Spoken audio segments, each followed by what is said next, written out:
Bueno, people! Tudo bem? Então aqui estamos com um vídeo para o canal Júlia História e o tema de hoje, na verdade, são algumas ponderações sobre o livro Um Passeio pela África, aí escrito pelo grande historiador, diplomata, nossa, infinitos adjetivos para o grande e falecido, infelizmente, Alberto da Costa e Silva, que foi um diplomata brasileiro que felizmente produziu muito, trabalhou muito na África e com certeza foi um dos brasileiros que mais soube falar sobre a África, né?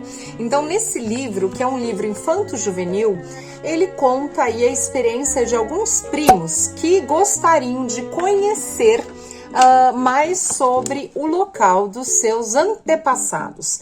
Então, a gente tem um conjuntinho de primos, eu acho que são 2 ou 3 primos, que acabam começando uma viagem fantástica, uma aventura pela África, pelo deserto do Saara, né? Então, a gente tem nesse livro o entendimento de que a África não é um país, como muitas pessoas acreditam, falando que eles têm a mesma cultura e falando sobre a pouca diversidade africana. Na verdade, é o contrário, né? A gente tem a África com 54 países, não é um continente, então, e com uma diversidade cultural riquíssima, inclusive entre os habitantes do mesmo país, né? Então, o livro traz informações para além da escravidão moderna, né? Então, para além de um conhecimento do senso comum,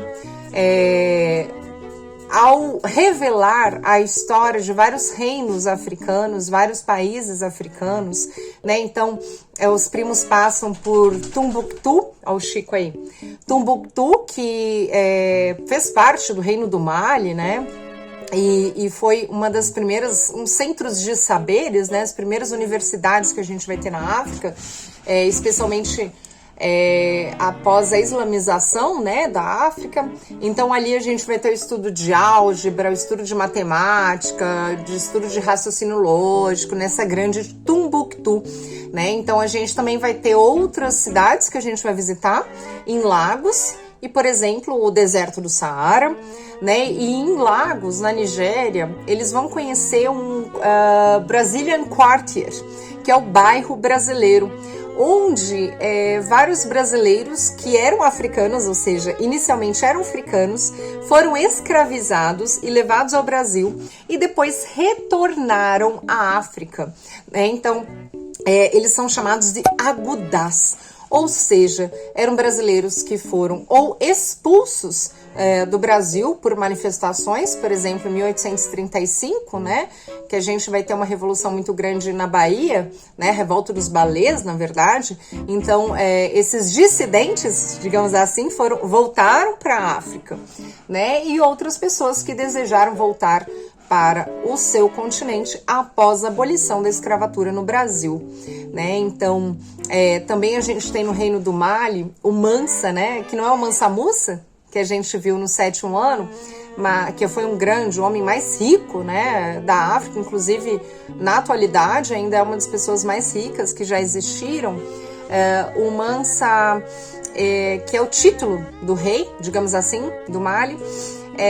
O Mansa achava que o mar Atlântico, o Oceano Atlântico, na verdade, era um rio e que ele poderia atravessar, né? Então ele enviou várias canoas para atravessar esse rio. Infelizmente, obviamente, poucas retornaram porque o Oceano Atlântico não é um oceano fácil de fazer a travessia, né? Então a gente vai ter também a passagem por várias savanas, né, que se lembra muito o Cerrado brasileiro. E para finalizar, a gente vai ter aí a passagem por vários países, como Angola, que também foram colonizados por Portugal e de certa forma também lembram aí as cidades brasileiras. Então é isso, pimpolhos. Um beijo, estudem sobre a África, a diversidade africana, anseiem visitar a África. E é isso, um beijo da Prof. Tchau, tchau!